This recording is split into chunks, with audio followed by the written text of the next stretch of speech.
Olá pessoal, muito bom dia para vocês. Estou aqui na escola, na nossa sala de leitura, que alguns nem conhecem ainda, né? Aluno novo nem entrou aqui ainda, mas é bem grande, como vocês podem ver. E a gente vai fazer uma leitura. Se você não fez essa leitura presencialmente, a gente vai fazer a leitura aqui um pouco desse livro aqui, do Refugiados. Deixa eu ver se fica melhor aqui. Opa! Refugiados é o nome do livro. A gente vai ler um pouquinho desse livro, que é daquele selo, né, do Minha Biblioteca. Então ele uma hora ou outra vai ir para a mão dos alunos. E é um livro bem legal, viu? O pessoal tem gostado aí, nossas leituras têm sido bem proveitosas presencialmente. E vamos ver se à distância vocês curtem também. Bom, eu tenho feito a leitura em voz alta e os alunos acompanham a leitura com o livro na mão. Mas isso não vai ser possível aqui. Então você vai ficar só com a minha leitura e meu rosto contando aí a história, né? Não tem outro jeito. A não ser que você pegue, que eu vou deixar o livro também, Refugiados, em PDF aí para vocês. Então quem quiser ler no tablet, quem quiser ler no celular ou em leitores de livros digitais, é só você baixar esse PDF aí, tem como você fazer a leitura, né? Então é o Refugiados, a gente vai lendo um pouquinho por semana. Não dá para ler tudo, né? Vocês veem que é um livro, né, grandinho. Mas a gente vai ler um pouco. Não sei se nós vamos ler todo o livro ou não. Nós vamos até conversando junto, ver se vocês estão curtindo ou não a leitura. Mas vamos tentar fazer pelo menos um pouco. Eu acho importante, porque é um livro que tem muitos temas interessantes, né? Refugiado, como eu perguntei para o pessoal aqui, eles estão respondendo aos poucos. Um refugiado, quando a gente fala, parece que é alguém que está fugindo. Mas não é simplesmente uma pessoa que está fugindo, porque se uma pessoa assalta um banco e sai do país, ele também está fugindo, mas ele não é um refugiado. Ou se a pessoa sai daqui para conseguir uma vida melhor, sei lá, vai para a Europa, a pessoa vai morar na França para conseguir ganhar mais, né, para tentar a vida na França, por exemplo. Um exemplo que eu pensei aqui. Não faz disso um refugiado também, né? Se eu resolver deixar minha vida de professor e tentar vender pão de queijo na França, não vai me fazer um refugiado lá, né? O refugiado, na verdade, gente, pensa aí o que é. Pensou você sozinho o que é um refugiado? Que tem a ver também com fuga, que tem a ver também com tentar uma vida melhor em outro lugar. Mas a pessoa que é refugiada está numa situação limite. Ela teve que fugir, teve que sair do país, ela foi obrigada a isso. Ela não é que ela planejou, que ela quis, não, ela teve que pegar e fugir por questão de segurança. Ela está em perigo e ela foge para algum país. Muitas vezes essas pessoas fogem com pouco dinheiro, né? Assim, às vezes sem pai e mãe, né? As pessoas jovens, às vezes, tem que se mandar e chegar num país que nem fala a língua, com pouco dinheiro dentro do bolso e um abraço para você, porque se você ficasse lá, você ia morrer. Então é melhor você fugir com qualquer coisa no bolso e, né, se mandar do que morrer, né? Então, são situações limite, né? Situações que a pessoa não tem como falar não, né? Ah, não vou, não quero ir, não. Fugir para garantir a própria vida. Bom, vamos ler então, e a gente dá umas paradinhas, conversa um pouco. E aí eu te falo também até a página que a gente vai. Ó, eu vou tentar ir até a página 16. Então, se você quiser ler sozinho, pegar aí o PDF e ler até a página 16, seria bem legal. Tá joia? Então, eu vou fazer a leitura aqui. Refugiados. Berlim, Alemanha, 1938. Então, a gente já sabe que a gente está em Berlim, vai começar aqui. E num clima tenso na Alemanha, que estão os nazistas lá dominando, né? E um clima tenso ali. Crack bang! Joseph Landau levantou-se da cama em um pulo com o coração acelerado. Aquele som, como se alguém tivesse chutado a porta da frente, ou foi um sonho? Joseph ficou à espreita, tentando escutar na escuridão. Não estava acostumado aos sons daquele novo lugar, o pequeno apartamento em que ele e os familiares foram forçados a morar. Não puderam se manter na casa antiga desde que os nazistas disseram que o pai de Joseph não tinha mais permissão para advogar porque era judeu. Então o pai dele não podia ser advogado, era proibido de trabalhar porque ele era judeu. Olha só como era lá, né? Do outro lado do quarto, a irmã mais nova de Joseph, Ruth, ainda dormia. Joseph tentou relaxar. Talvez tivesse sido apenas um pesadelo. Algo na escuridão de fora do quarto se moveu com um grunhido e uma pancada. Tinha alguém na casa. Joseph se encolheu na cama, os olhos arregalados. Veio um som de algo se quebrando no quarto ao lado. Crish! Ruth acordou e gritou. Gritou por puro terror cego. Tinha apenas 6 anos. Mamá! Gritou Joseph. Papá! Sombras imensas irromperam no quarto. O ar parecia estalar ao redor deles como a estática de um rádio. Joseph tentou esconder-se no canto da cama, mas mãos sombrias estenderam-se na direção dele. Tentaram agarrá-lo.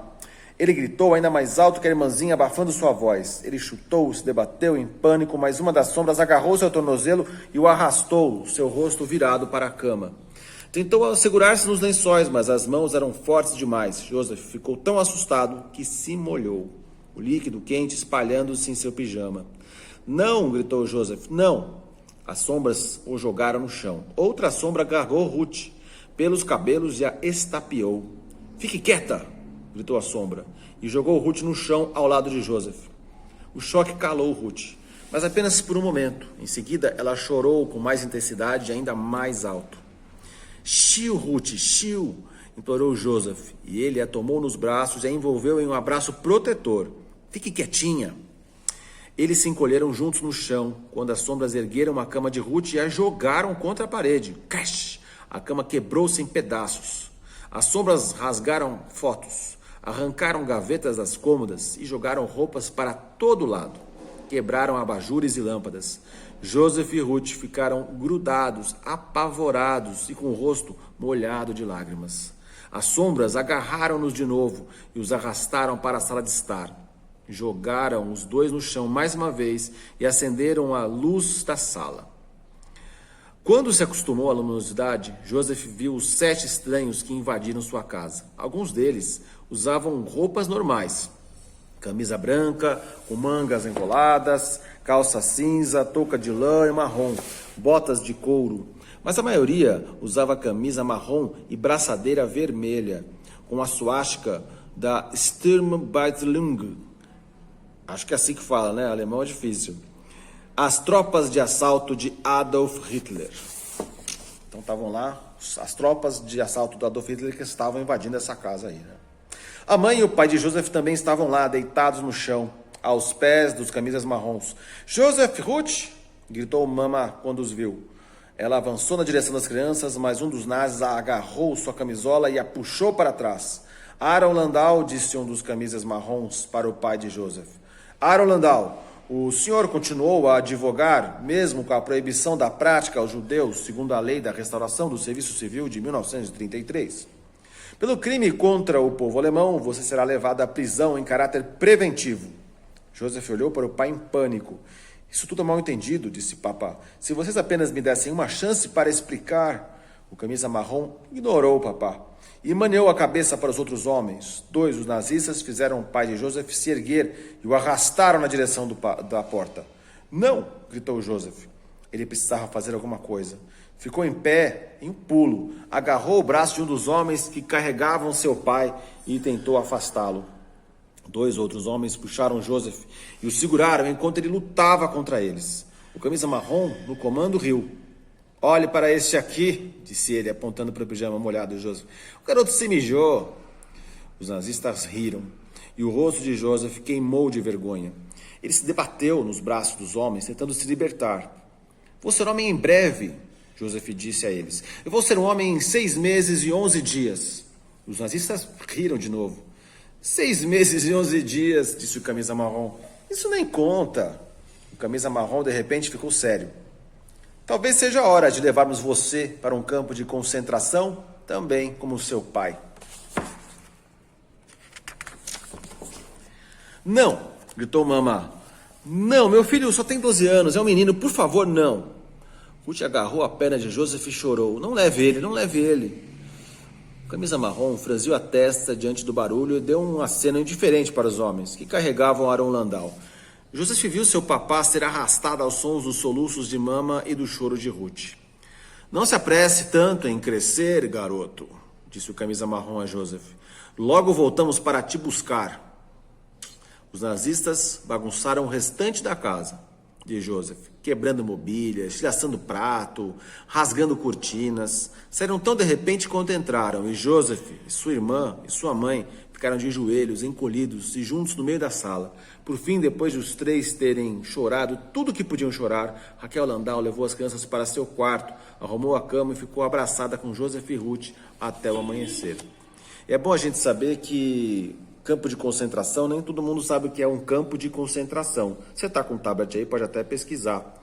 Campo de concentração era uma coisa horrorosa, como se fosse uma prisão, mas era um lugar afastado da cidade, né? Então no campo, um gramado bem grandão assim, né? Que tinha os aposentos onde ficavam os presos, né? Os judeus, nos casarões no meio, mas eles ficavam amontoados lá, né? E os alemães falavam que era uma prisão comum, onde eles poderiam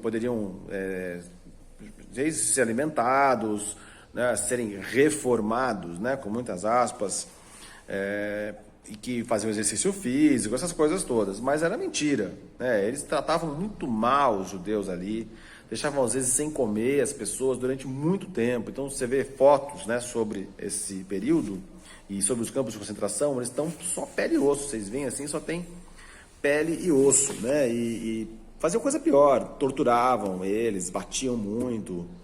Coisas horríveis aconteciam dentro de um campo de concentração. Então falava essa palavra, né? Essas duas palavras, campo de concentração, era para você fugir, né? De qualquer jeito não, né? Porque ali muito provavelmente você podia morrer, porque depois realmente os nazistas começaram a queimar pessoas no campo de concentração, colocar num grande forno e tacar fogo. Até câmara de gás também, né? Matar com uma câmara de gás, a pessoa morria asfixiada, e eles enterravam tudo junto numa vala comum. Isso que faziam os nazistas nos campos de concentração. Bom, então, continuando a nossa leitura. Nos dias seguintes, Joseph soube que a sua família não era a única que os nazistas haviam atacado naquela noite. Outras casas, empresas judaicas e sinagogas foram destruídas em toda a Alemanha. E dezenas de milhares de homens judeus foram presos e enviados a campos de concentração. O evento tornou-se conhecido como Kristallnacht, ou a Noite dos Cristais. A Noite dos Cristais aconteceu nos dias 9 e 10 de novembro de 1938, na Alemanha e na Áustria. Nessa noite, nazistas invadiram casas e quebraram lojas, estabelecimentos da propriedade dos judeus. O nome se deve às vitrines das lojas e janelas de residências que foram quebradas durante as horas de terror para a população judaica. Então, nessa noite eles tocaram o terror, né? Quebraram, destruíram as coisas dos judeus. Voltando ao texto, os nazistas não expressaram com palavras, mas a mensagem foi clara. Joseph e sua família não eram mais bem-vindos na Alemanha, mas eles não iriam a lugar nenhum, ainda não. Não sem o pai de Joseph. Mama passou semanas indo de um gabinete do governo a outro, tentando descobrir onde estava seu marido e como trazê-lo de volta. Ninguém lhe dizia nada. E Joseph começou a se desesperar com a ideia de nunca mais rever seu pai. Então, 6 meses depois de ele ter sido levado, a família recebeu um telegrama de papá. Ele havia sido liberado de um campo de concentração chamado Dachau, mas apenas sob a condição de deixar o país dentro de 14 dias. Joseph não queria ir embora. A Alemanha era seu lar. Aonde iriam? Como viveriam? Mas já era a segunda vez que os nazistas diziam para eles saírem da Alemanha. E a família Landau não esperaria para ver o que fariam em seguida. Você tem 14 dias para sair do seu país. Olha só que agonia. Agora vai começar uma outra personagem. Outra personagem que não tem nada a ver, né, com aquela parte. Ou até tem a ver, mas por enquanto não. Isabel, nas cercanias de Havana, Cuba. Sobre Cuba agora. Bastaram apenas 2 tentativas para que a gatinha magrela, de pelos malhados, saísse de debaixo da casa de tijolo vermelho e viesse comer na mão de Isabel Fernandes. A gata estava faminta, como todo mundo em Cuba, e seu estômago rapidamente venceu o medo. Então era uma gatinha com fome. A gata era tão pequena que só conseguia mordiscar os feijões. Sua barriga roncava como um rotor de popa, e ela batia a cabeça na mão de Isabel entre as mordidinhas. Você não é lá grande coisa, não é, gatinha? Disse Isabel. Seu pelo estava bagunçado e opaco. Isabel conseguia sentir os ossos por baixo do pelo. Isabel percebeu que a gatinha não era muito diferente dela, magra, faminta e precisando de um banho. Isabel tinha 11 anos e era só braços e pernas magricelos. Seu rosto marrom era sarapintado de sardas. O fino cabelo preto estava curtinho por conta do verão e jogado para trás das orelhas. Estava descalça, como sempre, e vestia regata e shorts. A gatinha devorou o último dos feijões e miou, como em um lamento. Isabel queria ter outra coisa para lhe dar, mas aquela comida já era mais do que ela podia esperar. Seu almoço não havia sido muito maior que o da gata. Apenas alguns feijões e uma pilha pequena de arroz branco. Quando Isabel era pequena, havia racionamento e talões de cupons alimentícios. Mas alguns anos antes, em 89, a União Soviética havia caído e Cuba bateu no fundo do poço. Cuba era um país comunista como a Rússia havia sido. E por décadas os soviéticos compraram açúcar cubano por um preço 11 vezes maior que o normal. Em troca, mandavam para a ilhota comida, gasolina e remédios de graça. Mas quando a União Soviética desapareceu, o apoio também se foi. A maioria das fazendas de Cuba plantavam apenas cana-de-açúcar, sem ninguém para pagar a mais por ela. Os campos de cana secaram, as refinarias de açúcar fecharam e as pessoas perderam o emprego. Sem a gasolina da Rússia, não era possível abastecer os tratores para mandar os campos e produzir comida. E sem comida extra, o povo cubano começou a passar fome. Todas as vacas, os porcos, as ovelhas foram abatidos e comidos. As pessoas chegaram a invadir o zoológico de Havana e comeram os animais e gatos, como aquela pequenina ali. Acabavam na mesa de jantar. Olha, a gente precisa conversar um pouco, porque a situação de Cuba é mais complicada do que esse livro está falando no começo, pelo menos. Porque, realmente, Cuba fez uma revolução, né? Cuba tinha uma influência muito forte dos americanos, né? Os Estados Unidos, eles mantinham um ditador lá, e que mantinha a maioria da população muito pobre, né? O pessoal era muito pobre em Cuba, era uma ilha, passava fome também na era capitalista, quando os americanos estavam ali. Então o que eles fizeram? Fizeram uma revolução, mandaram os americanos embora, né? E fizeram um país comunista, que é muito diferente do nosso.